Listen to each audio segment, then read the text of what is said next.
അപ്പോൾ നമ്മൾ ഇന്ന് UGCയുടെ മാനേജ്മെന്റ് ടോപ്പിക്സിനെ പറ്റിയിട്ടുള്ള 15 ക്വസ്റ്റ്യൻസ് ആണ് ആദ്യമായിട്ട് നമ്മൾ ഡിസ്കസ് ചെയ്യാൻ പോകുന്നത്. നിങ്ങൾക്ക് എല്ലാവർക്കും അറിയാം, മാനേജ്മെന്റ് എന്ന് പറയുന്നത് വളരെ UGC നെറ്റിന്റെ കൊമേഴ്സിന്റെ സിലബസിലും അതുപോലെ തന്നെ ക്വസ്റ്റ്യൻസിലും ഏറ്റവും കൂടുതൽ വെയിറ്റേജ് ഉള്ളത് മാനേജ്മെന്റിനാണ്. അപ്പോൾ ഇന്നത്തെ ഈ സെഷൻ, ആദ്യത്തെ 15 ക്വസ്റ്റ്യൻസ് സെഷൻ ബിസിനസ് മാനേജ്മെന്റിനെ പറ്റിയിട്ടുള്ള ഒരു 15 ക്വസ്റ്റ്യൻസ് ആയിരിക്കും നമ്മൾ ഇവിടെ ഡിസ്കസ് ചെയ്യാൻ പോകുന്നത്.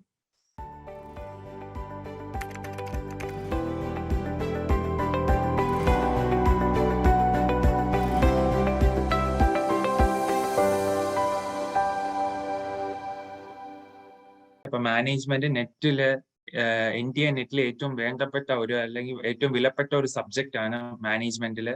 അപ്പൊ ഫസ്റ്റ് വൺ, അപ്പൊ നമ്മളെ മാനേജ്മെന്റിന്റെ ഇന്നത്തെ കുറച്ച് നേരത്തെ ഉള്ള കുറച്ച് ടോപ്പിക്സ് അല്ലെങ്കിൽ നേരത്തെ വന്നിട്ടുള്ള കുറച്ച് സാമ്പിൾ ക്വസ്റ്റ്യൻസ് ആണ് നമ്മൾ ഇന്ന് ഇവിടെ ഡിസ്കസ് ചെയ്യാൻ പോകുന്നത്. അതിൽ ഫസ്റ്റ് വൺ എന്ന് പറയുന്നത് scalar principle of A organisation implies. അപ്പൊ സ്കേലാർ ചെയിൻ അല്ലെങ്കിൽ സ്കേലാർ പ്രിൻസിപ്പിൾ എന്താണ് മീൻ ചെയ്യുന്നതാണ്. First of all, A, all subordinates have only one supervisor. B, line of authority is defined clearly. C, manager can directly supervise only a limited number of persons. D, the subordinates need not necessarily have a supervisor. അപ്പോൾ first one എന്ന് പറയുന്നത് scalar principle ആണ്. അപ്പൊ scalar principle is being defined, അല്ലെങ്കിൽ scalar principle ഏറ്റവും ആദ്യമേ കൊണ്ടുവന്നത് ആരാണെന്ന് പറഞ്ഞു കഴിഞ്ഞാൽ ഹെൻറി ഫയോൾ ആണ്. ഹെൻറി ഫയോളിന്റെ പ്രിൻസിപ്പിൾസ് ഓഫ് മാനേജ്മെന്റിലാണ് സ്കേലാർ പ്രിൻസിപ്പിൾ വരുന്നത്. അപ്പോൾ ഇവിടുത്തെ ആൻസർ എന്ന് പറയുന്നത് line of authority is defined clearly. Line of authority, option D, line of authority is defined clearly ആണ്. അപ്പോൾ സ്കേലാർ ചെയിൻ പ്രിൻസിപ്പിൾ എന്താണെന്ന് വെച്ച് കഴിഞ്ഞാൽ it is the communication. ഒരു ഓർഗനൈസേഷനിലെ the communication has to be from highest to the lowest. ഒരു communication, ഒരു ഓർഗനൈസേഷന്റെ കമ്മ്യൂണിക്കേഷൻ എന്ന് പറയുന്നത് from highest order to the lowest ഓർഡറിലേക്ക് ആയിരിക്കണം. അതുപോലെ തന്നെ കമ്മ്യൂണിക്കേഷൻ, ഏതൊരു വിധത്തിലുള്ള ഒരു കമ്മ്യൂണിക്കേഷൻ നമ്മൾ പോകുന്ന എങ്ങനെയാണെന്ന് വെച്ച് കഴിഞ്ഞാൽ from the lower to the going up or down. ഏതൊരു കമ്മ്യൂണിക്കേഷനും, ഒരു ഓർഗനൈസേഷന്റെ ഏതൊരു കമ്മ്യൂണിക്കേഷനും ഗോയിങ് അപ്പ് അല്ലെങ്കിൽ ഗോയിങ് ഡൗൺ, ഹൈറാർക്കിയിൽ നിന്ന്, അതായത് ഡൗൺവേർഡ് മാനേജ്മെന്റിൽ നിന്ന് അപ്വേർഡ് മാനേജ്മെന്റിലേക്ക് പോകുന്ന ഏതൊരു കമ്മ്യൂണിക്കേഷനും, അതുപോലെ തന്നെ അപ്വേർഡ് മാനേജ്മെന്റിൽ നിന്നും ലോവർ മാനേജ്മെന്റിലേക്ക് വരുന്ന ഏതൊരു കമ്മ്യൂണിക്കേഷനും എന്ത് ചെയ്യണം? ഒരു റിജിഡ് ഹൈറാർക്കി ലെവലിൽ തന്നെ പോകണം. ഫോർ എക്സാമ്പിൾ, ടോപ്പ് അഡ്മിനിസ്ട്രേഷൻ ഒരു തീരുമാനം എടുക്കാൻ എല്ലാ എംപ്ലോയീസും 6 മണിക്കൂറിൽ നിന്ന് 8 മണിക്കൂറിലേക്കുള്ള ജോലിയിൽ ചെയ്തുകൊണ്ടിരിക്കണം. 8 മണിക്കൂറാണ് നമ്മൾ സ്റ്റാൻഡേർഡ് ഓപ്പറേറ്റിംഗ് ടൈം എന്ന് പറഞ്ഞാൽ. ടോപ്പ് മോസ്റ്റ് മാനേജ്മെന്റിലെ ബോർഡ് ഓഫ് ഡയറക്ടേഴ്സ് ഒരു തീരുമാനം എടുത്തു കഴിഞ്ഞാൽ ആ തീരുമാനം മിഡിൽ ലെവൽ മാനേജ്മെന്റിലെ ലൈൻ മാനേജേഴ്സിനെ അറിയിക്കും. ആ തീരുമാനം പിന്നെ താഴെയുള്ള ലോവർ ലെവൽ എംപ്ലോയീസിനെ അറിയിക്കും. അതുപോലെ തന്നെ ലോവർ ലെവൽ എംപ്ലോയീസിന് എന്തെങ്കിലും സാലറി ഹൈക്ക് വേണമെങ്കിൽ ലോവർ ലെവലിലുള്ള മാനേജേഴ്സ് എന്ത് ചെയ്യണം? ഒരു മിഡിൽ ലെവൽ മാനേജേഴ്സിന്റെ അടുത്ത് അറിയിക്കണം. ആ മിഡിൽ ലെവൽ മാനേജേഴ്സ് എന്ത് ചെയ്യും? അപ്വേർഡ് സ്കെയിൽ മാനേജേഴ്സിനെ അറിയിക്കും. അപ്പൊ ഈ രീതിയിൽ ഒരു കമ്മ്യൂണിക്കേഷൻ എങ്ങനെയാണ്? ഒരു ഹൈറാർക്കിയൽ ലെവലിൽ പോകണം. ആ ഹൈറാർക്കിയൽ ലെവലിൽ കമ്മ്യൂണിക്കേഷൻ പോകുന്നത് എന്ത് ചെയ്യണം? ഒരു റിജിഡ് സ്ട്രക്ചർ ഉണ്ടായിരിക്കും, അല്ലെങ്കിൽ ഒരു റിജിഡ് ഹൈറാർക്കി ലെവൽ ഉണ്ടായിരിക്കും. ആ ഹൈറാർക്കി ലെവലിൽ പോകുന്നതിനെയാണ് സ്കേലാർ പ്രിൻസിപ്പിൾ എന്ന് പറയുന്നത്. അതുകൊണ്ടാണ് ഇവിടെ line of authority is defined clearly എന്ന് പറയുന്നത്. പക്ഷെ എന്തെങ്കിലും ഒരു എമർജൻസി സിറ്റുവേഷൻ വന്നു കഴിഞ്ഞാൽ ഈ റിജിഡ് സ്ട്രക്ചറിനെ നമുക്ക് ബ്രേക്ക് ചെയ്യാൻ സാധിക്കും. ആ ബ്രേക്ക് ചെയ്യാൻ പറ്റുന്ന പ്രിൻസിപ്പിളിനെ പറയുന്ന പേരാണ് ഗാങ് പ്ലാങ്ക് എന്ന് പറയുന്നത്. ഗാങ് പ്ലാങ്ക്, അതായത് എന്തെങ്കിലും ഒരു എമർജൻസി സിറ്റുവേഷൻ വന്നു കഴിഞ്ഞാൽ ഒരു മാനേജർ ഒരു ലോവർ ലെവൽ എംപ്ലോയിക്ക് ഏറ്റവും ഹയർ ലെവലിലുള്ള ബോർഡ് ഓഫ് ഡയറക്ടേഴ്സിനെയോ അല്ലെങ്കിൽ ബോർഡ് ഓഫ് ഡയറക്ടേഴ്സിന് എന്തെങ്കിലും എമർജൻസി വന്നു കഴിഞ്ഞാൽ ഏറ്റവും ലോവർ ലെവലിലായിട്ടുള്ള ഒരു എംപ്ലോയിനെയോ എന്തെങ്കിലും ഒരു മെസ്സേജ് ഫോർവേഡ് ചെയ്യണമെങ്കിൽ എന്ത് ചെയ്യണം? ലൈൻ ഓഫ് അതോറിറ്റി ഈ ലൈൻ ഓഫ് അതോറിറ്റി ഫോളോ ചെയ്യേണ്ട കാര്യമില്ല. ആ പ്രിൻസിപ്പിളിനെ പറയുന്ന പേരാണ് ഗാങ് പ്ലാങ്ക് എന്ന് പറയുന്നത്. അപ്പൊ ഇവിടുത്തെ ആൻസർ എന്ന് പറയുന്നത് option B, line of authority is clearly defined. Line of authority is clearly defined. പിന്നെ option A, all the subordinates have only one supervisor എന്ന് പറയുന്നത് ഏതാണ്? യൂണിറ്റി ഓഫ് കമാൻഡ് ആണ്. യൂണിറ്റി ഓഫ് കമാൻഡിലാണ് all the subordinates have only one supervisor എന്ന് പറയുന്നത്. Option സിയിൽ നമുക്ക് നോക്കാം, managers can directly supervise only a limited number of persons. Managers can directly supervise only a limited number of persons. അതെന്ന് പറയുന്നത് span of control ആണ്, അല്ലെങ്കിൽ span of management എന്ന് പറയാം, അല്ലെങ്കിൽ സ്പാൻ ഓഫ് കൺട്രോൾ എന്ന് പറയും. Span of control. അതിന്റെ ആൻസർ ആണ് managers can directly supervise only limited number of persons എന്ന് പറയുന്നത് സ്പാൻ ഓഫ് കൺട്രോൾ ആണ്. The subordinates need not necessarily have a supervisor. അതിന്റെ ആവശ്യമൊന്നുമില്ല, അത് വേറൊരു ആൻസർ. അപ്പൊ ഇതിന്റെ ഇവിടുത്തെ ആൻസർ എന്ന് പറയുന്നത് line of authority is clearly defined. Second, overall and strategic planning is done by. Second question എന്ന് പറയുന്നത് overall and strategic planning is done by. അപ്പോൾ overall and strategic planning. അപ്പൊ strategy എന്താണെന്ന് പറഞ്ഞു കഴിഞ്ഞാൽ strategy is a word that has been come from the Greek word called strategos, means planning, long term planning. അപ്പൊ strategy എന്ന് പറഞ്ഞു കഴിഞ്ഞാൽ long term planning ആണ്. Strategic planning come from the word, അതിന്റെ ഒരു റൂട്ട് എന്ന് പറയുന്നത് മിലിറ്ററി പ്ലാനിങ്ങിൽ നിന്നാണ് വരുന്നത് സ്ട്രാറ്റജി. അപ്പം ഇവിടെ സ്ട്രാറ്റജിക് പ്ലാനിങ് എന്ന് പറഞ്ഞു കഴിഞ്ഞാൽ decide strategy or strategic planning is an action that managers take to attain one or more organizational goals. One or more organizational goals. Strategy results from the detailed strategic planning. Okay, but strategic planning എന്ന് പറഞ്ഞാൽ overall planning ആണ്, അല്ലെങ്കിൽ long term planning ആണ്. ഇവിടെ long term planning എപ്പോഴും ഏത് management ആയിരിക്കും എടുക്കുന്നത്? Option A top level management, middle level management and supervisory level management or all of the above. അപ്പം ഇവിടുത്തെ ആൻസർ എന്ന് പറയുന്നത് overall and strategic planning is done by a top level management ആയിരിക്കും overall and strategic planning കൊടുക്കുന്നത്, ഒരു കമ്പനിക്ക് കൊടുക്കുന്നത്. കാരണം overall strategic planning means long term planning ആയിരിക്കും, ഒരു ദീർഘകാലത്തേക്കുള്ള പ്ലാനിങ് ആയിരിക്കും. ഒരു 5 വർഷം കഴിയുമ്പോൾ നമ്മളെ കമ്പനി എവിടെ എത്തിയിരിക്കണം, 5 വർഷം കഴിയുമ്പോൾ എത്രത്തോളം എക്സ്പാൻഷൻ പോളിസീസ് കൊണ്ടുവരണം, ഏതൊക്കെ കമ്പനികളെ അക്വയർ ചെയ്യണം. അപ്പൊ അങ്ങനത്തുള്ള എല്ലാ big decisions, major decisions will be taken by the top level management. So overall and strategic planning is being done by top level management. Third, match the following. Option contributor and organizational theory എന്ന് പറയുന്നത് option first contributor FW Taylor അല്ലെങ്കിൽ Frederick Winslow Taylor, second one Max Weber, third one Chester Barnard, fourth one Hugo Munsterberg. അപ്പം നമുക്ക് ഈ 4 contributors management പഠിക്കുന്ന കുട്ടികൾക്കറിയാം, നമുക്ക് main 4 contributors ആണ്. ഈ 4 വ്യക്തികൾ നമുക്ക് പരിചയമുള്ളവരാണ്, അല്ലെങ്കിൽ they are the most contributors to the management theory or management theory. ഇപ്പൊ FW Taylor, Frederick Winslow Taylor is the father of scientific management. Father of scientific management എന്ന് പറഞ്ഞു കഴിഞ്ഞാൽ Frederick Winslow Taylor father of scientific മാനേജ്മെന്റിൽ Frederick Winslow Taylor proposes scientific management. That is, എന്താണ് അദ്ദേഹം main ആയിട്ട് പറയുക എന്ന് പറഞ്ഞാൽ സയന്റിഫിക് മാനേജ്മെന്റിൽ ഏതൊക്കെ രീതിയിൽ നമുക്ക് പ്രൊഡക്ടിവിറ്റി, പ്രൊഡക്ഷനിലേക്ക് എഫിഷ്യൻസി കൊണ്ടുവരാം, അതിനെയാണ് മാനേജ്മെന്റിൽ FW ടൈലർ പറയുന്നത്. അതുപോലെ തന്നെയാണ് അദ്ദേഹം പറയുന്നത് സയന്റിഫിക് മാനേജ്മെന്റ്. സെക്കൻഡ് വൺ എന്ന് പറയുന്നത് മാക്സ് വെബർ ആണ്. മാക്സ് വെബർ കോൺട്രിബ്യൂട്ട് ചെയ്തിരിക്കുന്നത് ബ്യൂറോക്രസി എന്ന് പറയുന്നതാണ്. ബ്യൂറോക്രസി നമുക്ക് എല്ലാവർക്കും അറിയാം. ബ്യൂറോക്രസി എന്ന് പറഞ്ഞാൽ എന്താണ്? സർക്കാരിന്റെ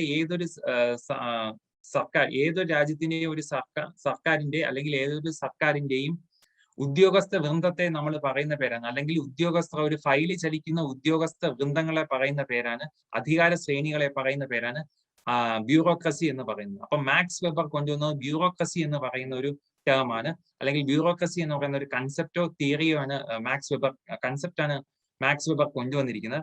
മാക്സ് വെബറിന്റെ ഏറ്റവും വലിയൊരു പ്രത്യേകത എന്ന് പറഞ്ഞു കഴിഞ്ഞാൽ, ഈ ബ്യൂറോക്രസിയുടെ ഏറ്റവും വലിയൊരു പ്രത്യേകത എന്ന് പറഞ്ഞാൽ അവരെന്ത് ചെയ്യുമെന്ന് പറഞ്ഞാൽ കാഠിന്യമേറിയ റൂൾസും റെഗുലേഷൻസും കൊണ്ടുവരുന്നതിനെയാണ് ബ്യൂറോക്രസി എന്ന് പറയുന്നത്. അതുപോലെ തന്നെ ഈ ബ്യൂറോക്രസിയിൽ വേറൊരു മേജർ കൺസെപ്റ്റ് എന്ന് പറഞ്ഞു കഴിഞ്ഞാൽ the communication has to pass through a rigid hierarchy level from lower level to the upper level. നമുക്കറിയാം ഒരു ഫയൽ എങ്ങനെയാണ് ഒരു സെക്രട്ടേറിയറ്റിലോ അല്ലെങ്കിൽ അങ്ങനത്തെ ഒരു സ്ഥാപനങ്ങളിൽ മൂവ് ചെയ്യുന്നതെന്ന് അറിയാം. അപ്പൊ അവിടെ എന്താണെന്ന് വെച്ചാൽ ഒരു റിജിഡ് ഹൈറാർക്കിയൽ ലെവൽ ഉണ്ട്. അതുപോലെ തന്നെ റൂൾസും റെഗുലേഷൻസും വളരെ സ്ട്രിക്റ്റ് ആയിട്ട് പാലിക്കുകയും ചെയ്യണം. അങ്ങനത്തെ ഒരു കൺസെപ്റ്റ് ആണ് മാക്സ് വെബർ കൊണ്ടുവന്നത്. മാക്സ് വെബർ കൊണ്ടുവന്ന കൺസെപ്റ്റിന്റെ പേര് ബ്യൂറോക്രസി എന്നാണ്. Third one is Chester Bernard. Chester Bernard is one of the major contributors of the management or organizational theory. അദ്ദേഹം കൊണ്ടുവന്ന ബുക്കിന്റെ പേരാണ് ഫങ്ഷൻസ് ഓഫ് എക്സിക്യൂട്ടീവ്. അദ്ദേഹം എഴുതിയ ബുക്കിന്റെ പേരാണ് ഫങ്ഷൻസ് ഓഫ് ദ എക്സിക്യൂട്ടീവ്. ഈ ഫങ്ഷൻസ് ഓഫ് ദ എക്സിക്യൂട്ടീവിൽ അദ്ദേഹം എന്താണ് പറയുക എന്താണെന്ന് വെച്ച് കഴിഞ്ഞാൽ, അദ്ദേഹം പറയുന്നത് treatment of the subordinates by managers. How to treat subordinates. Managers ഏത് രീതിയിലായിരിക്കണം തങ്ങളുടെ സബോർഡിനേറ്റ്സിനെ ട്രീറ്റ് ചെയ്യേണ്ടത് എന്നുള്ളതിനെ പറ്റിയിട്ടാണ് ചെസ്റ്റർ ബെർണാഡ് അദ്ദേഹത്തിന്റെ പുസ്തകമായ ഫങ്ഷൻസ് ഓഫ് എക്സിക്യൂട്ടീവിൽ അദ്ദേഹം പറയുന്നത്. അതുപോലെ തന്നെ ഫങ്ഷൻസ് ഓഫ് ദ എക്സിക്യൂട്ടീവിൽ അദ്ദേഹം വേറൊരു കാര്യം കൂടെ പറയുന്നത് എങ്ങനെയാണെന്ന് വെച്ചാൽ ട്രീറ്റ്മെന്റ് ഓഫ് ദ സബോർഡിനേറ്റ്സ്. നിങ്ങളെ മാനേജേഴ്സ് ഓരോ സബോർഡിനേറ്റ്സിനെയും ട്രീറ്റ് ചെയ്യേണ്ട രീതി എന്ന് പറഞ്ഞു കഴിഞ്ഞാൽ ആ മാനേജേഴ്സിന്റെ കോമ്പീറ്റൻസ് ലെവലും റെസ്പെക്റ്റും കോമ്പീറ്റൻസ് ലെവൽ ഇൻക്രീസ് ചെയ്യുകയും അതുവഴി റെസ്പെക്റ്റോട് കൂടിയിട്ടും വേണം ഓരോ മാനേജേഴ്സ് അവരവരുടെ കീഴിലുള്ള എംപ്ലോയീസിനെ ട്രീറ്റ് ചെയ്യേണ്ടത്. അപ്പൊ അതിനെയാണ് ചെസ്റ്റർ ബർണാഡ് എന്ന് പറയുന്ന ഒരു കോൺട്രിബ്യൂട്ടർ അല്ലെങ്കിൽ മാനേജ്മെന്റ് എക്സ്പേർട്ട് കൊണ്ടുവന്നിരിക്കുന്ന തിയറി. ഓപ്ഷൻ ഡി അല്ലെങ്കിൽ ലാസ്റ്റ് ഹ്യൂഗോ മിൻസ്ബർഗിന്റെ പ്രത്യേകത എന്ന് പറഞ്ഞു കഴിഞ്ഞാൽ Hugo Munsterberg he's the creator to the management തിയറിക്ക് അദ്ദേഹം വളരെയധികം കോൺട്രിബ്യൂഷൻസ് നൽകിയിട്ടുണ്ട്. അദ്ദേഹം കോൺട്രിബ്യൂട്ട് ചെയ്തിരിക്കുന്ന ഫീൽഡ് എന്ന് പറഞ്ഞു കഴിഞ്ഞാൽ ഇൻഡസ്ട്രിയൽ സൈക്കോളജി. ഹ്യൂഗോ മിൻസ്റ്റർബർഗ് കൊണ്ടുവന്നിരിക്കുന്നത് ഇൻഡസ്ട്രിയൽ സൈക്കോളജിയാണ് ഹ്യൂഗോ മിൻസ്ബർഗ് കൊണ്ടുവന്നിരിക്കുന്നത്. ഹ്യൂഗോ മിൻസ്ബർഗ് കൊണ്ടുവന്നിരിക്കുന്ന തിയറി, ഓർഗനൈസേഷണൽ തിയറി എന്ന് പറയുന്നത് industrial സൈക്കോളജിയാണ്. That means scientific study of individuals at work to maximize their productivity through adjustment.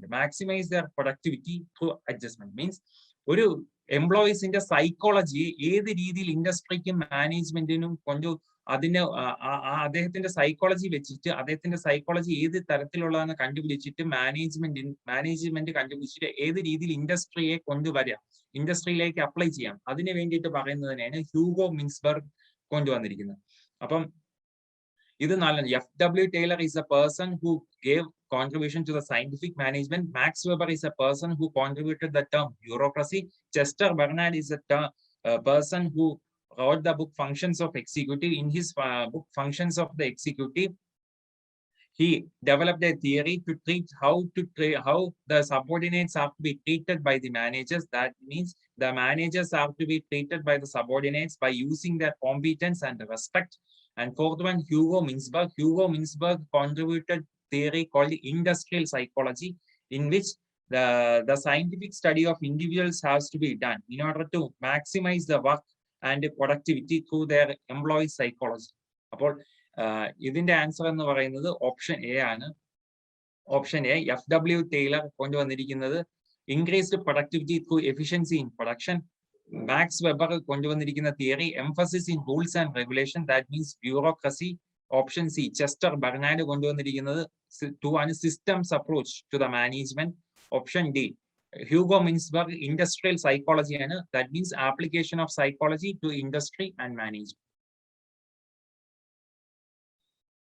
Here, assertion and reasoning. Job evaluation facilitates framing a suitable incentive system for workers. Reasoning, incentives can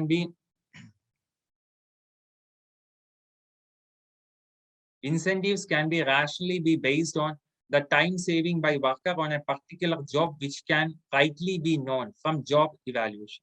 അപ്പോൾ ഇവിടെ ശ്രദ്ധിക്കേണ്ട കാര്യം ഇത് assertion reasoning ആണ്. ഇതിനൊരു ചെറിയ trick ഉണ്ട് ഇത് ചെയ്യാൻ വേണ്ടിയിട്ട്. ആദ്യമേ അസേർഷൻ നമ്മൾ വായിക്കുന്നു. Job evaluation facilitates framing A suitable incentive system for workers. Job evaluation. അപ്പൊ എന്താണ് ജോബ് ഇവാലുവേഷൻ എന്നാണ് നമ്മൾ ഇവിടെ നോക്കേണ്ടത്. അപ്പൊ job evaluation means the process of determining the relative worth of various jobs within the organization so that different wages may be paid to jobs of different work.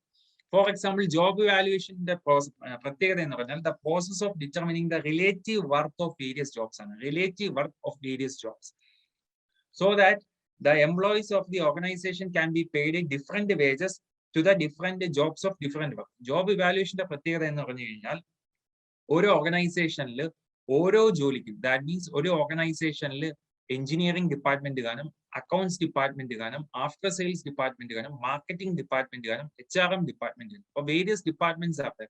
ഈ various ഡിപ്പാർട്ട്മെന്റ്സിനും ഓരോ ചുമതലകളായിരിക്കും. For example engineering department അല്ലെങ്കിൽ research and development wing കാണും.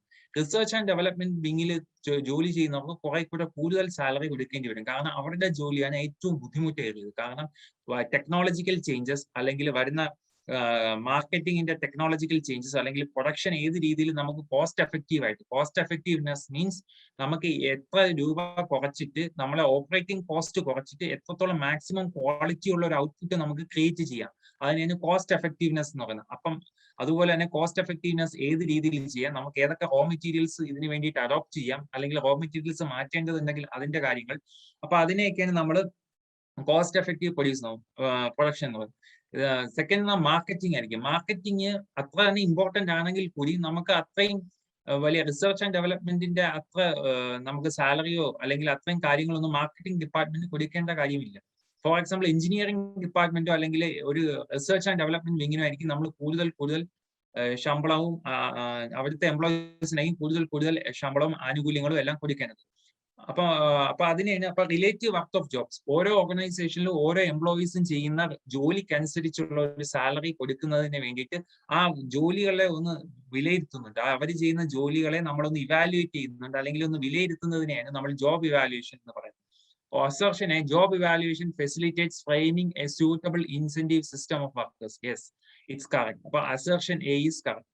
ഇനി അതിന്റെ reasoning ആണ്, incentives can be rationally based on time saving by worker on a particular job which can rightly be known from job evaluation. Okay, അപ്പൊ incentive can be rationally based on time saving by the worker on a particular job. അപ്പൊ incentives എങ്ങനെയാണ്, നമുക്ക് ഏറ്റവും time savings. For example ഒരു 5 മണിക്കൂറിൽ ഒരു employee 10 പേനകൾ അല്ലെങ്കിൽ ഒരു 100 പെൻസ് പ്രൊഡ്യൂസ് ചെയ്യുന്നു. അതേ 5 മണിക്കൂറിൽ വേറൊരു എംപ്ലോയി 650 പെൻസ് മാത്രമാണ് പ്രൊഡ്യൂസ് ചെയ്തത്. അപ്പൊ ഏറ്റവും കൂടുതൽ ഇൻസെന്റീവ് കൊടുക്കേണ്ടത് ആർക്കാണ്? 5 മണിക്കൂറിൽ 100 പേന പ്രൊഡ്യൂസ് ചെയ്ത ഒരു എംപ്ലോയിന് വേണം നമ്മൾ എന്ത് ചെയ്യേണ്ടത്, നമ്മൾ ഇൻസെന്റീവ് കൊടുക്കേണ്ടത്. So incentives can be rationally based on time saving by the worker on a particular job which can be rightly be known from job evaluation. Which can be rightly be known from job evaluation. Okay, so incentive can be rationally based on the time saving by a worker on a particular job which can be rightly be known from the job evaluation. So that reasoning is also correct. So പക്ഷെ ഇവിടെ ഒരു check ചെയ്യേണ്ട ഒരു കാര്യം, both A and R are true and R is the correct explanation of A. Both A and R are true but R is not the correct explanation of A. So both A and R are true. അപ്പൊ ഇവിടെ ഫോർത്തില് അസേർഷനും റീസണിങ്ങും correct ആണ്, അസേർഷനിങ്ങും correct ആണ്, റീസണിങ്ങും correct ആണ്. So both A and R are true. പിന്നെ എങ്ങനെയാണ്, option എയിൽ is the correct explanation of A and option ബിയിൽ is not the correct explanation of A. So ഇവിടെയാണ് നമുക്കൊരു ട്രിക്ക് പ്രൊഡ്യൂസ് ചെയ്യുന്നത്. അതായത് ഇങ്ങനെ ഒരു സിറ്റുവേഷൻ വന്നു കഴിഞ്ഞാൽ ചെയ്യേണ്ടതെന്ന് വെച്ചാൽ അസേർഷന്റെ സെന്റൻസ് നമ്മൾ വായിക്കണം. Job evaluation facilitates framing A suitable incentive system for workers എന്ന് കഴിഞ്ഞിട്ട് ആ ഫുൾ സ്റ്റോപ്പ് കഴിഞ്ഞിട്ട് ആ ഫുൾ സ്റ്റോപ്പ് നമ്മൾ മാറ്റിയിട്ട് അവിടെ നമ്മൾ എന്ത് കൊടുക്കണം, ബിക്കോസ് കൊടുക്കണം.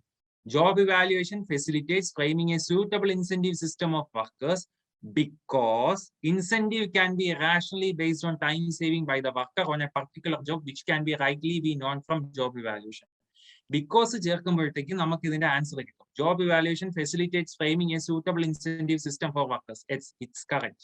Incentive can be rationally based on time saving by the worker on a particular job which can be rightly known from the job evaluation. That is also correct.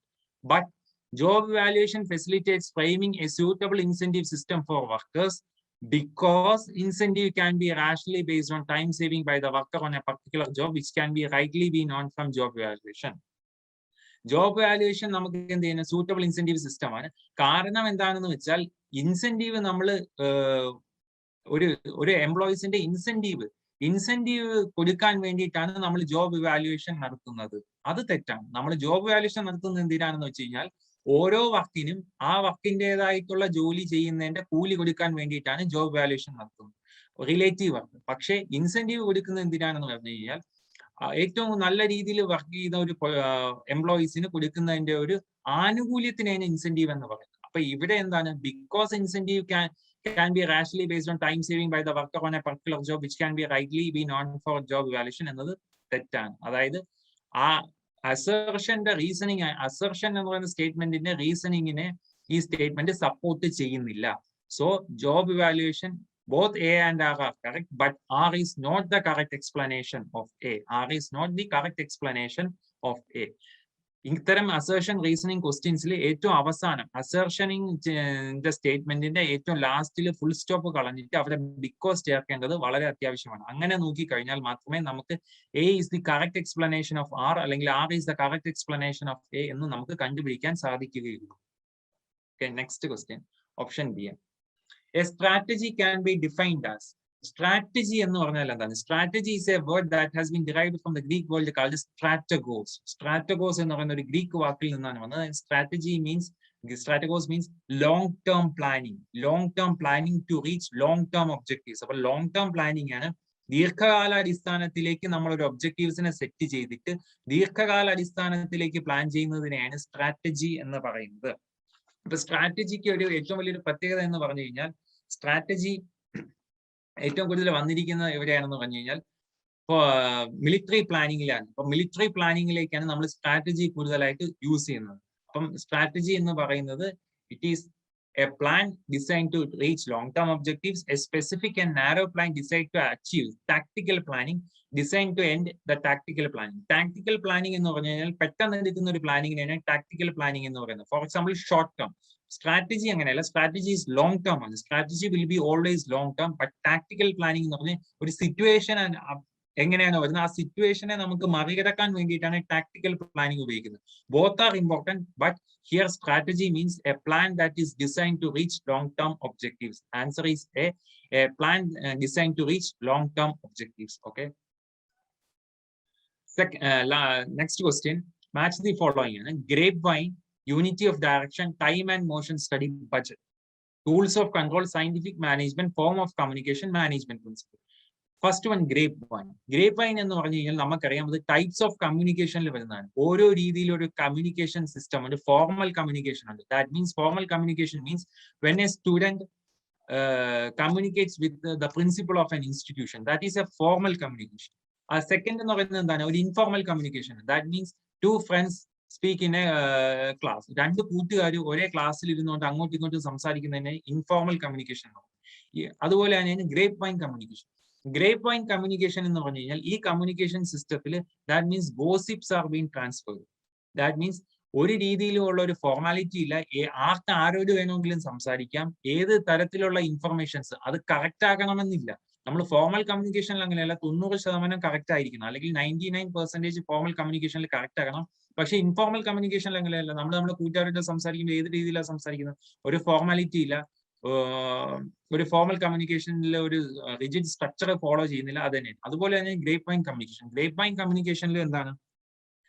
ഒരു തരത്തിലുള്ള ഒരു communication, it's a type of communication wear by അത് സത്യസന്ധമാകണമെന്നില്ല. Communication ആർക്ക് ആരോട് വേണമെങ്കിലും സംസാരിക്കാം, informations pass ചെയ്യും. ആ ഇൻഫർമേഷൻസ് പാസ് ചെയ്യുന്നത് കറക്റ്റ് ആയിട്ട് ഒരു ഇൻഫർമേഷൻ ആകണമെന്നുമില്ല. അതിനെയാണ് നമ്മൾ ഗ്രേപ്പ് വൈൻ കമ്മ്യൂണിക്കേഷൻ എന്ന് പറയുന്നത്. അപ്പൊ grape wine communication is a form of communication wear by the informations are to be passed with informations are to be passed from one person to another without following any rigid structure or without following any correct information. Even though if the information is not correct, then also the communication can be done. The unity of direction. Unity of direction എന്ന് പറയുന്നത് Henry ഫയോളിന്റെ principles of മാനേജ്മെന്റിൽ വരുന്ന ഒരു principle ആണ് unity of direction. That means every ഓർഗനൈസേഷനിൽ ഒരു department കാണും, and that department has one head and one plan. Every supervisors, ഓരോ ഓർഗനൈസേഷനിലെ ഓരോ ഡിപ്പാർട്ട്മെന്റിലെ എംപ്ലോയീസിനും ഒരു ഹെഡും കാണണം, ഒരു പ്ലാനും ഉണ്ടായിരിക്കണം. അറ്റ് എ ടൈം ഒരു ഹെഡിന്റെ ഇൻസ്ട്രക്ഷൻസും അറ്റ് എ ടൈം ഒരേ പ്ലാനിൽ മാത്രമായിരിക്കണം ആ ഓർഗനൈസേഷനിലെ ഒരു ഡിപ്പാർട്ട്മെന്റ് വർക്ക് ചെയ്യേണ്ടത്. ഫോർ എക്സാമ്പിൾ, നമുക്കറിയാം ഒരു ഓർഗനൈസേഷനിൽ ഒരു സർവീസ്, കാറിന്റെ ഒരു സർവീസ് ചെന്ന് കഴിഞ്ഞാൽ, ഒരു കാറിന്റെ ഒരു ഷോറൂമിൽ ചെന്ന് കഴിഞ്ഞാൽ അവിടെ സർവീസ് ഡിപ്പാർട്ട്മെന്റ് വരും. ആ സർവീസ് ഡിപ്പാർട്ട്മെന്റിൽ ഒരു ആൾക്കാർ എന്ത് ചെയ്യണം, വാഷിംഗ് ചെയ്യുന്നത് ഒരു ഡിപ്പാർട്ട്മെന്റ് ആയിരിക്കും, അതിന്റെ എഞ്ചിൻ ഓയിൽ മാറ്റുന്നത് എഞ്ചിൻ ഡിപ്പാർട്ട്മെന്റ് ആയിരിക്കും, അതിന്റെ മെക്കാനിസംസ്, അതിന്റെ ടയർ മാറുന്നത് വേറെ ഒരു ഡിപ്പാർട്ട്മെന്റ് ആയിരിക്കും. അപ്പോൾ ഓരോ ഡിപ്പാർട്ട്മെന്റിനും ഓരോ ഹെഡും കാണും, ഓരോ പ്ലാനും മാത്രമേ കാണുള്ളൂ. അതിനെയാണ് യൂണിറ്റി ഓഫ് ഡയറക്ഷൻ എന്ന് പറയുന്നത്. ഓക്കെ, അത് വരുന്നത് it's a type of management principle ആണ്. It's a type of management principle ആണ്. Unity of direction. പിന്നെ നെക്സ്റ്റ് എന്ന് പറഞ്ഞാൽ ടൈം ആൻഡ് മോഷൻ സ്റ്റഡി ആണ്. Time and motion study. Time and motion study means it is being derived by F.W. Taylor as a part of scientific management. As a part of scientific management, F.W. Taylor കൊണ്ടുവന്നത്. Time and motion study എന്ന് പറയുന്നത് ഒരു ഓർഗനൈസേഷനിൽ ഒരു എംപ്ലോയീസിന് എത്രത്തോളം സമയം എടുത്ത് വേണം ഓരോ കാര്യങ്ങൾ ചെയ്യാൻ, അല്ലെങ്കിൽ എത്രത്തോളം സമയം പിടിക്കും ഒരു എംപ്ലോയി ഒരു കാര്യം ചെയ്യാൻ വേണ്ടിയിട്ട്, ഒരു ജോലി ചെയ്യാൻ വേണ്ടിയിട്ട്. അതിൻ്റെതാണ് സയന്റിഫിക് മാനേജ്മെന്റിലെ ടൈം ആൻഡ് മോഷൻ സ്റ്റഡി എന്ന് പറയുന്നത്. അപ്പൊ ഓരോ എംപ്ലോയീസ് ഓരോ സയന്റിഫിക് F.W. ടൈലറിന്റെ according to F.W. Taylor how much time is required for an employee to tackle or to solve his job. അല്ലെങ്കിൽ എത്രത്തോളം സമയം ഒരു എംപ്ലോയി എടുക്കും അദ്ദേഹത്തിന്റെ ജോലി ചെയ്യാൻ വേണ്ടിയിട്ട്. അതിനെയാണ് ടൈം ആൻഡ് മോഷൻ സ്റ്റഡി എന്ന് പറയും. So it is a part of scientific management. Option D, budget എന്ന് പറയുന്നത് എന്താണ്? ബഡ്ജറ്റ് എന്ന് പറയുന്നത് നമുക്കറിയാം, it is the term that is being derived from the French term called bougette means leather പേഴ്സിന് നമ്മൾ ബഡ്ജറ്റ് എന്ന് പറയുന്നത്, ലെതർ പേഴ്സ്. പക്ഷെ ഈ ബഡ്ജറ്റ് എന്ന് പറയുന്നത് ഒരു വർഷത്തെ റവന്യൂവും എക്സ്പെൻഡിച്ചറും ഒരു രാജ്യത്തിന്റെയോ അല്ലെങ്കിൽ ഒരു കമ്പനിയുടെയോ റവന്യൂ എക്സ്പെൻഡിച്ചറും തമ്മിലുള്ള ഒരു ലിങ്കിങ് എത്രയുണ്ടെന്ന് പറയാൻ വേണ്ടിയിട്ടുണ്ടാകുന്ന ഒരു ടൂൾ ഓഫ് കൺട്രോൾ ആണ്. ഒരു ടൂൾ ഓഫ് കൺട്രോളിനെ വിളിക്കുന്ന പേരാണ് ബഡ്ജറ്റ് എന്ന് പറയുന്നത്. നമ്മൾ ബഡ്ജറ്റ് ഉണ്ടാക്കുന്നത് എന്തിനാണെന്ന് വെച്ച് കഴിഞ്ഞാൽ അടുത്ത വർഷത്തേക്കുള്ള വരവും ചെലവും എത്രത്തോളം ആയിരിക്കും എന്ന് നമുക്ക് ഇന്നേ കണ്ടുപിടിക്കാൻ വേണ്ടിയിട്ട്, ഇന്നേ എസ്റ്റിമേറ്റ് ചെയ്യാൻ വേണ്ടിയിട്ടാണ്, അല്ലെങ്കിൽ ഇന്നേ നമുക്ക് കണ്ടുപിടിക്കാൻ വേണ്ടിയിട്ടാണ് നമ്മൾ ബഡ്ജറ്റ് വെക്കുന്നത്. It is a part of tool of control ആണ്. കാരണം അടുത്ത വർഷം എത്രത്തോളം ബഡ്ജറ്റ് നമുക്ക് റവന്യൂ, നമ്മളെ കമ്പനിയിലേക്കോ അല്ലെങ്കിൽ നമ്മളെ സംസ്ഥാനത്തിലേക്കോ നമ്മളെ രാജ്യത്തിലേക്കോ എത്രത്തോളം റവന്യൂ വരുന്നുണ്ട്, എത്രത്തോളം നമുക്ക് ചെലവാക്കേണ്ടി വരുന്നുണ്ട്, അതിനെയാണ് that means it is a part of tool of control budget. So here the grapevine is a form of communication. A, grapevine is a form of communication. B, unity of direction is a management principle by Henry Fayol. C, time and motion study is being given by F.W. Taylor, Frederick Winslow Taylor as a part of scientific management. Option 2, C, or it's option 2. So D, budget means it is act as a tool of control of financial management or financial administration to check the revenues and expenditures incurring after 1 year. ഒരു വർഷം കഴിഞ്ഞിട്ട് നമ്മളെ റവന്യൂവും എക്സ്പെൻഡിച്ചറും തമ്മിലുള്ള linking എത്രയാണ് എന്ന് കണ്ടുപിടിക്കാൻ വേണ്ടിയിട്ടാണ് budget കണ്ടുപിടിക്കുന്നത്. സോ ദ ആൻസർ ഈസ് 6ന്റെ ആൻസർ എന്ന് പറയുന്നത് സി ആണ്. Grapevine is a form of communication. B, unity of direction is a management principle. C, time and motion study is scientific management. D, budget means it is a tool of control. 9. Today, the managers with leadership qualities and skills are performed to the managers with the expertise alone. Reasoning, the major organization changes now emphasize managing people and process. Okay. Today's managers with leadership qualities and skills are preferred to be managers with expertise alone. അപ്പൊ ഇന്നത്തെ കാലത്ത് എന്ന് പറഞ്ഞാൽ managers leadership ക്വാളിറ്റിയും സ്കിൽസും ഉള്ള മാനേജേഴ്സിനെയാണ് നമ്മൾ കൂടുതലായിട്ട് പ്രിഫർ ചെയ്യുന്നത് വിത്ത് എക്സ്പെർട്ടൈസ് മാത്രമല്ല നമ്മൾ നോക്കുന്ന ആ മാനേജറിന്റെ ലീഡർഷിപ്പ് ക്വാളിറ്റിയും സ്കിൽസുമാണ് നമ്മൾ കുറച്ചുകൂടെ പ്രിഫർ ചെയ്യുന്നത്. Okay. Reasoning, the major organizational changes now emphasize managing people and process. ഇന്നത്തെ മേജർ ഓർഗനൈസേഷൻസിന്റെ ഏറ്റവും വലിയൊരു മാനേജിങ് പ്രിൻസിപ്പിൾ എന്ന് പറയുന്ന ആ ഓർഗനൈസേഷനിലെ എംപ്ലോയീസിനെ ഏത് രീതിയിൽ മാനേജ് ചെയ്യാൻ പറ്റും, അതുപോലെ തന്നെ ആ മാനേജ്മെന്റിന്റെ ആ ഓർഗനൈസേഷന്റെ വേരിയസ് ഫംഗ്ഷൻസിനെ അല്ലെങ്കിൽ വേരിയസ് ഡിപ്പാർട്ട്മെന്റ്സിനെ അല്ലെങ്കിൽ വേരിയസ് ഫംഗ്ഷൻസിനെ അല്ലെങ്കിൽ ആ പ്രോസസ്സിനെ എങ്ങനെ മാനേജ് ചെയ്യാൻ പറ്റും. So today's managers with leadership qualities and skills are preferred to be managers with expertise alone. അത് correct ആണ്. Assertion A is absolutely correct. Second reason, the major organizational changes now emphasize managing people and process. That is also correct. ഇന്നത്തെ ഓർഗനൈസേഷനിൽ നമ്മൾ എന്ത് ചെയ്യണം? Managing people and managing the organizational process is also a very, very big, അല്ലെങ്കിൽ is a very, very important criteria. So both are correct. Both assertion and R are correct. അപ്പോൾ ഇവിടുത്തെ options നോക്കാം. Both A and R are true and R is the correct explanation of correct. A, അത് വരാൻ സാധ്യതയുണ്ട്. Both A and R are true, but R is not the correct explanation of A. ഇവിടെ both A and R are true ആണ്, correct ആണ്. അപ്പോൾ അതും വരാൻ സാധ്യതയുണ്ട്. A is true, R is false, അത് wrong ആണ്. A is false, but R is true, അതും false ആണ്. അപ്പോൾ നമുക്ക് ഫസ്റ്റ് A and B അതിൽ ഏതോ ഒരു ആൻസർ ആണ് correct. അപ്പോൾ both A and R are correct. അപ്പോൾ എയും ബിയും ആണ് ഇവിടുത്തെ റൈറ്റ് ആൻസേഴ്സ്. പക്ഷെ ഇനി നമുക്ക് ചെക്ക് ചെയ്യേണ്ടത് today managers with leadership qualities and skills are preferred to be managers with expertise alone. Next, ആ alone കഴിഞ്ഞിട്ട് full stop മാറ്റിയിട്ട് നമുക്ക് അവിടെ because ചേർക്കാം. Because the major organizational changes now emphasize managing people and process. അതായത് ഇന്നത്തെ മാനേജേഴ്സിന് expertise മാത്രം പോരാ, പകരം അവർക്ക് ലീഡർഷിപ്പ് ക്വാളിറ്റീസും സ്കിൽസും വേണം. കാരണം എന്താണെന്ന് വെച്ച് കഴിഞ്ഞാൽ ഇന്നത്തെ മോഡേൺ ഡേ മാനേജിങ് ഓർഗനൈസേഷൻസിൽ നമുക്ക് എന്തെല്ലാം വേണം? മാനേജിങ് പീപ്പിളും വേണം, അതുപോലെ തന്നെ മാനേജിങ് ഓർഗനൈസേഷൻസ് പ്രോസസ്സും വേണം. ബിക്കോസ് കാരണം എന്താണ്? ഇന്നത്തെ ഓർഗനൈസേഷൻസിൽ നമ്മൾ പീപ്പിളിനെ മാനേജ് ചെയ്യണം, അതുപോലെ തന്നെ ആ ഓർഗനൈസേഷന്റെ പ്രോസസ്സിനെ നമ്മൾ മാനേജ് ചെയ്യേണ്ടത് വളരെ അത്യന്താപേക്ഷിതമാണ്. So both A and R are correct. A and R are true assertion. Both A assertion and reasoning is correct, and R is the correct reasoning is the correct explanation of A. So here the answer is both A and R are true, and reasoning is the correct explanation of assertion. Okay. Next, an organizational structure is effective if it enables individuals to contribute to the objectives of an organization enterprise. This is known as A, scalar principle. B, principle of functional definition. C, principle of unity of objectives. D, none of the objectives.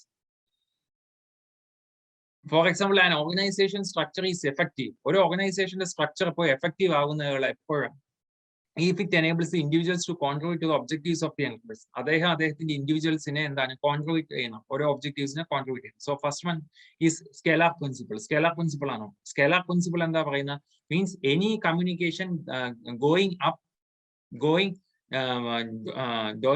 from upward management to the lower management, or the lower management to the upward management, should follow a rigid structure. That is, communication the line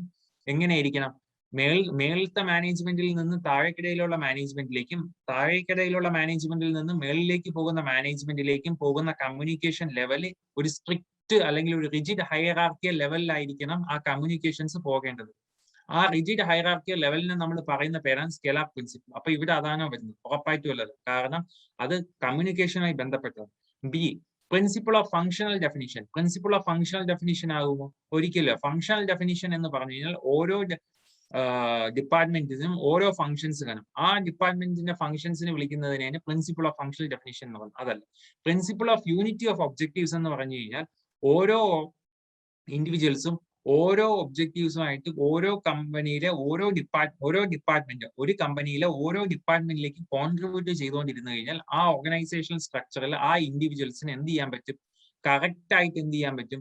ആ objectives strike ചെയ്യാൻ പറ്റുകയും ചെയ്യും. ആ ഓർഗനൈസേഷന് അങ്ങനെ objectives വരുന്നതോടുകൂടി ആ ഓർഗനൈസേഷന്റെ ഒബ്ജക്റ്റീവ്സിനെ, long term ഒബ്ജക്റ്റീവ്സിനെ, short term ഒബ്ജക്റ്റീവ്സിനെ അവർക്ക് fulfill ചെയ്യാനും പറ്റും. So here the answer is principle of unity of objectives. An organizational structure is effective if it enables individuals to contribute to the objectives of the principle of the enterprise. This is known as objectives of the enterprise. This is known as principle of unity of objectives.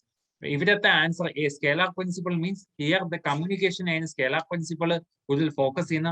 Option B, principle of functional definition എന്ന് പറഞ്ഞാൽ functions, ഓരോ ഓർഗനൈസേഷന്റെ ഫംഗ്ഷൻസിനെ പറ്റിയിട്ട് define ചെയ്യുന്നതിനാണ് principle of definitive function. പക്ഷേ principle of unity of objectives means here the individuals are ready to contribute to their objectives of the enterprise. ഓരോ എന്റർപ്രൈസിന്റെ ഒബ്ജക്റ്റീവ്സിന് വേണ്ടിയിട്ട് ഓരോ ഇൻഡിവിജ്വൽസും കോൺട്രിബ്യൂട്ട് ചെയ്യുന്നുണ്ട്, അവിടുത്തെ എംപ്ലോയീസ് കോൺട്രിബ്യൂട്ട് ചെയ്യുന്നുണ്ട്. സോ അതിനാണ് principle of unity of objectives എന്ന് പറയുന്നു. ഓപ്ഷൻ സി ആണ് right answer. Which of the following is true with the respect of planning function? Planning ഫംഗ്ഷനിൽ ഏറ്റവും അടുത്ത് നിൽക്കുന്ന ഏത് സ്റ്റേറ്റ്മെന്റ് ആണ് ഇതിൽ ട്രൂ എന്നോ? To make a blueprint of ideas and work, to tell the work allocation to all, monitoring whether the things are allocated and done properly, none of the above. So which of the following is true in respect of planning function? In respect of planning means what? നമ്മളൊരു planning എന്ന് പറഞ്ഞു കഴിഞ്ഞാൽ ഒരു ഐഡിയകളെ പറ്റിയിട്ട്, നമ്മളൊരു ഓർഗനൈസേഷന്റെ ഒരു ഐഡിയയെ പറ്റിയിട്ടോ അല്ലെങ്കിൽ ആ ഓർഗനൈസേഷന്റെ ഒരു വർക്കിനെ പറ്റിയിട്ടോ ഒരു ഐഡിയ കൊടുക്കണം. ആ ഐഡിയ എന്ത് ചെയ്യണം? നേരത്തെ തന്നെ ഒരു ബ്ലൂ പ്രിന്റ് ആയിട്ട് എഴുതി വെക്കണം. അല്ലെങ്കിൽ നേരത്തെ തന്നെ നമ്മൾ ആ ഒരു ഐഡിയനെ നമ്മൾ എന്ത് ചെയ്യണം? മനസ്സിലോ അല്ലെങ്കിൽ ഓർഗനൈസേഷനിൽ നമുക്ക് ഉണ്ടായിരിക്കണം. So here the answer is to make a blueprint of ideas and work.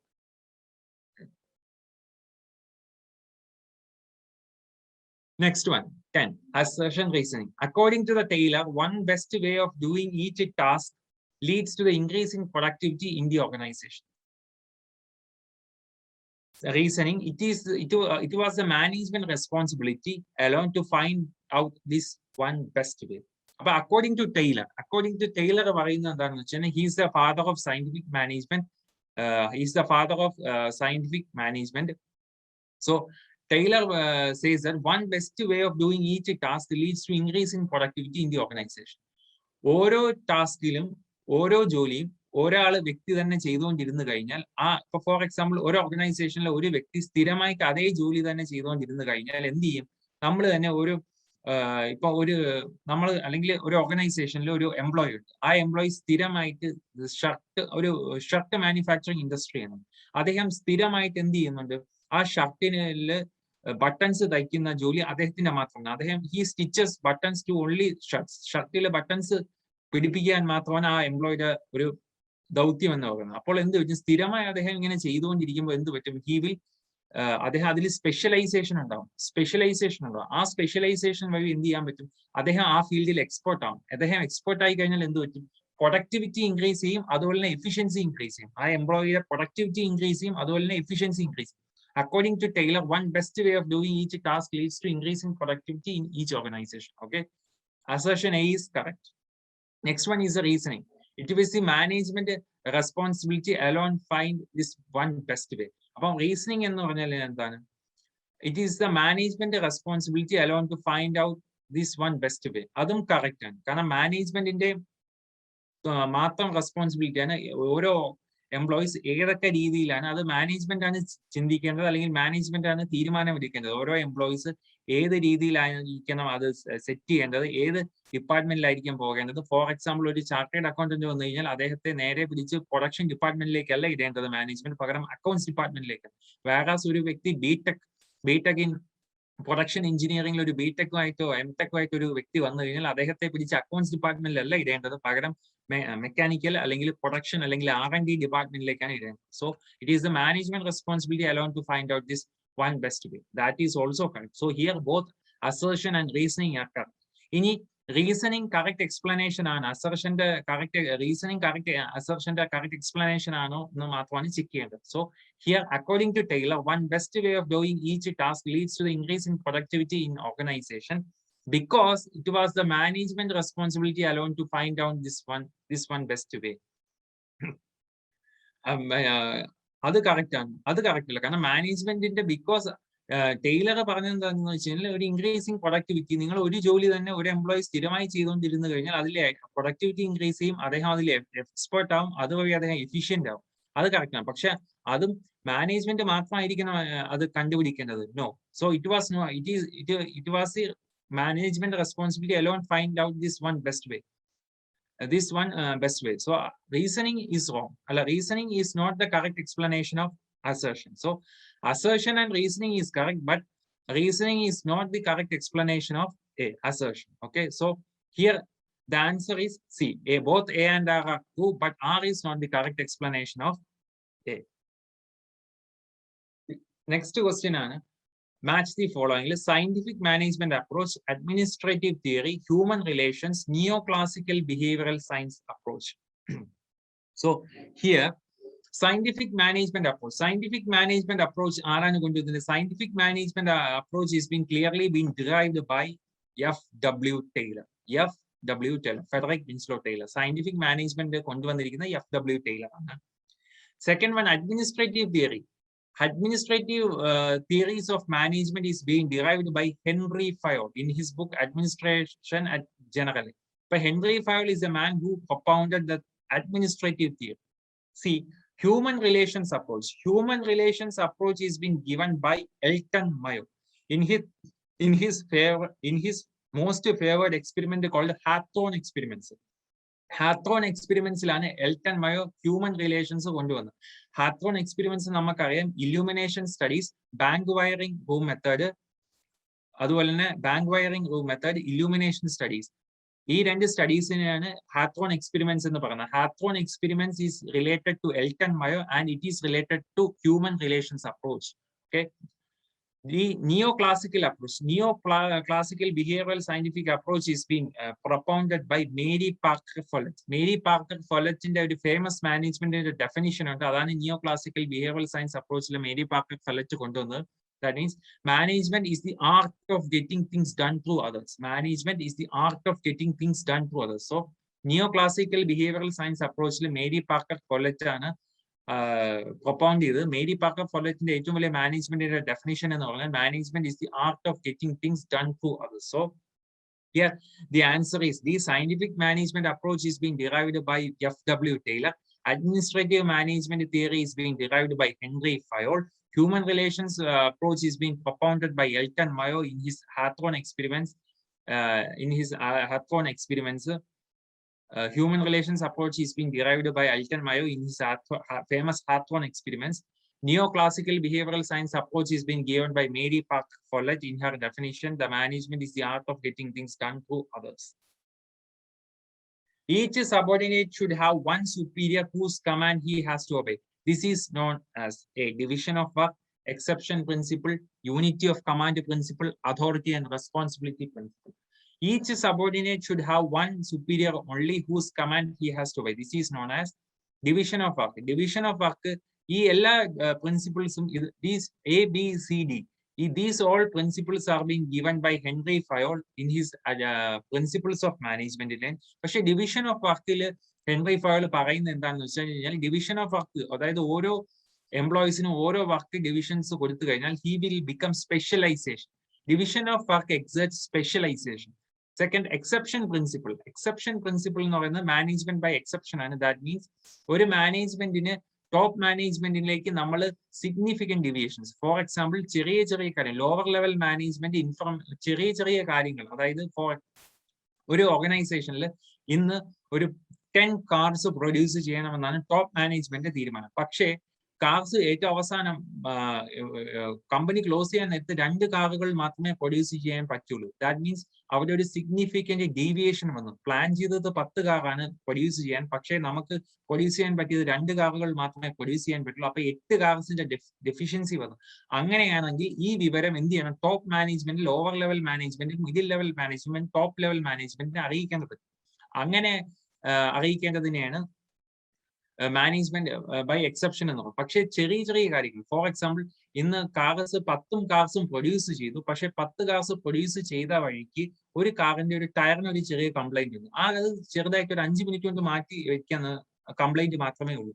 അങ്ങനത്തെ ഉള്ള കംപ്ലൈന്റ്സ് ആണെങ്കിൽ അത് ടോപ്പ് മാനേജ്മെന്റിനെ അറിയിക്കേണ്ട കാര്യമില്ല. അപ്പൊ അതിനെയാണ് എക്സെപ്ഷൻ പ്രിൻസിപ്പിൾ എന്ന് പറയുന്നത്.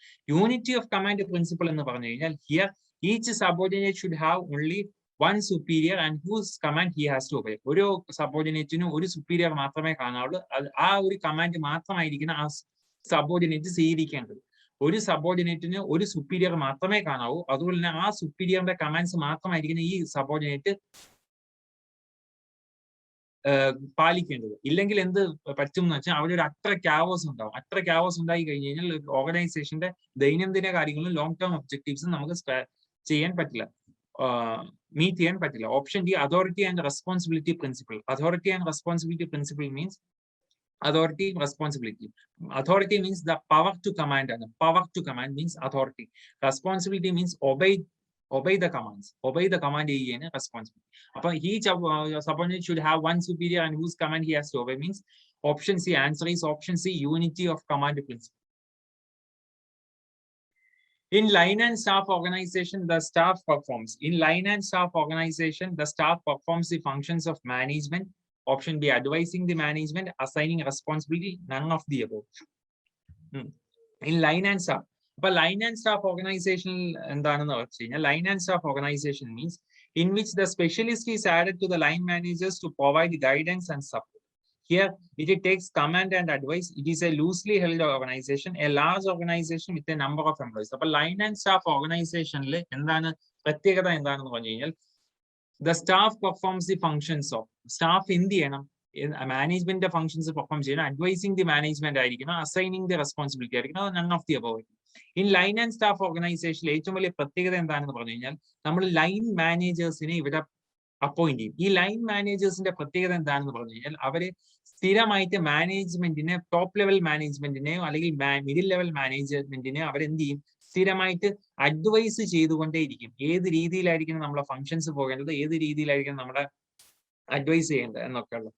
So here the answer is advising the management. In line and staff organization, the staff performs the functions of advising the management. Option B, advising the management. Okay.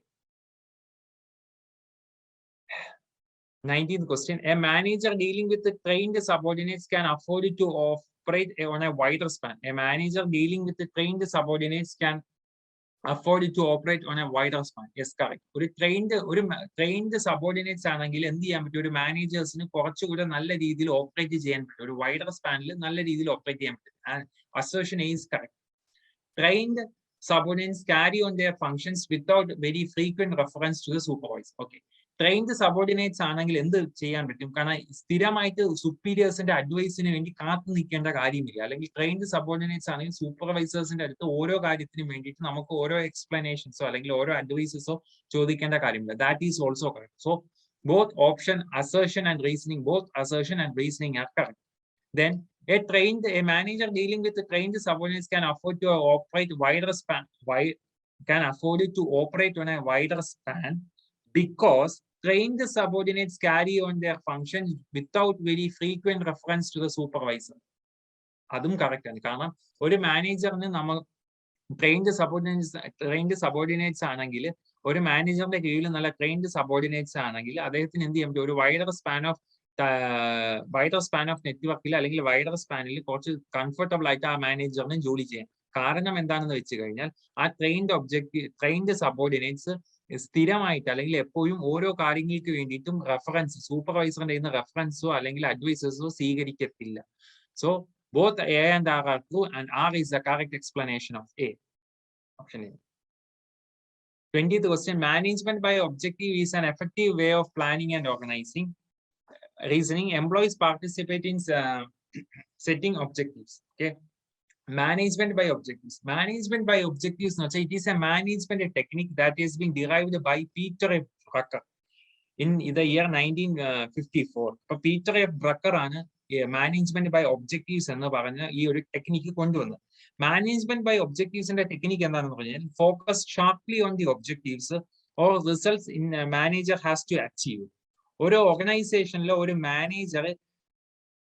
ഒരു organisation ഒരുപാട് objectives set ചെയ്യും.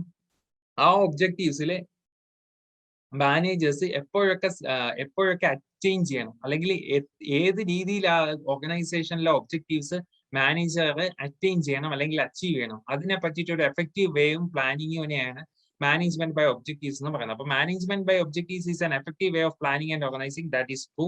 Employees participate in setting objectives. That is also true. Employees participate in setting objectives. So both assertion and reasoning are correct.